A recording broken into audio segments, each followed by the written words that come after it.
Miss হবে না আপনার পছন্দের টিভি শো। দেখুন জি5 অ্যাপে একদম ফ্রি। মা শোনো, তোমার মেয়ে অ্যাডাল্ট, কোনো বাচ্চা মেয়ে নয়। সে নিজেই ঠিক করবে সে কি করবে করবে না, আমাদের কথা তো সবটা হবে না। আর সে কি অন্যায় করেছে গো? সে গান গেয়ে নিজের স্বামীকে বাঁচানোর চেষ্টা করেছে, কিন্তু মা হয়ে তুমি কি করেছো? তাকে কি টাকা দিয়ে কোনো সাহায্য করতে পেরেছো? পারোনি। হ্যাঁ, আমি আমার মতো করে লোনের জন্য অ্যাপ্লাই করেছি, কিন্তু সেই লোন পেতে সময় লাগবে। আর লোনের কত টাকাই বা আমি পাবো?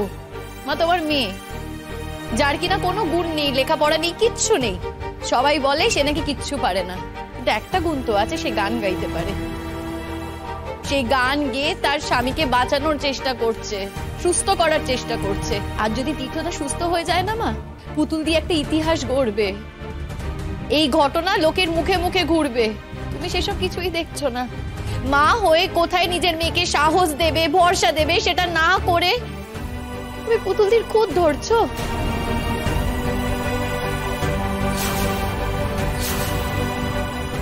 তাও কিনা এই প্রতীক্ষার কথায়। আচ্ছা, আমি একটা কথা বলো তো, তুমি কি পুরনো সবকিছু ভুলে গেছো? সব।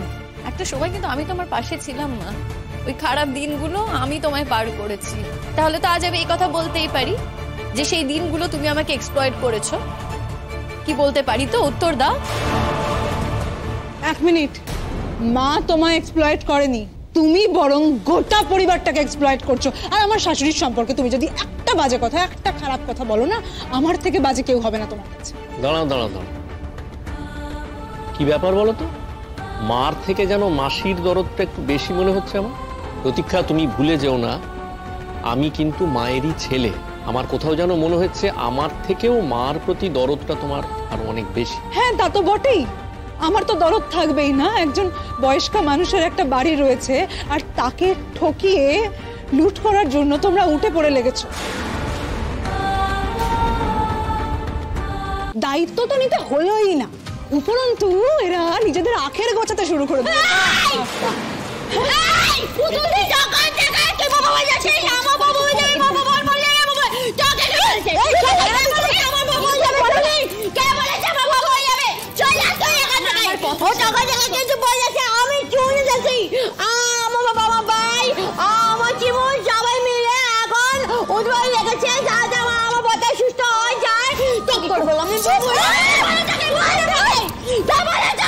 আমি জানি আমার বাবাকে কিছুতেই ঠকাতে পারে না। ও তো সবার সাথে ঝগড়া করে আমাকে গান গাইয়েছে, আমি যাতে শুধু পয়সা পাই, আর সেই টাকা দিয়ে আমি আমার স্বামীর চিকিৎসা করতে পারবো। তোমার তো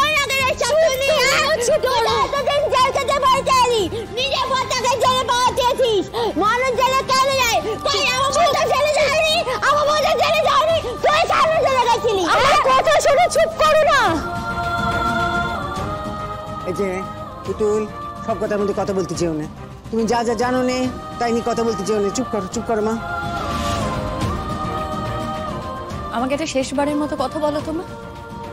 তোমার কি সত্যি মনে হয় যে পুতুল দিকে দিয়ে আমি টাকা রোজগার করাচ্ছি? ও কি কথা বলে? এর মধ্যে মনে হওয়া না হওয়া, বিশ্বাস করা অবিশ্বাস করা, এসবের কি আছে গো বৌমা? জি5 ডাউনলোড করুন আর সব এপিসোড দেখুন একদম ফ্রি।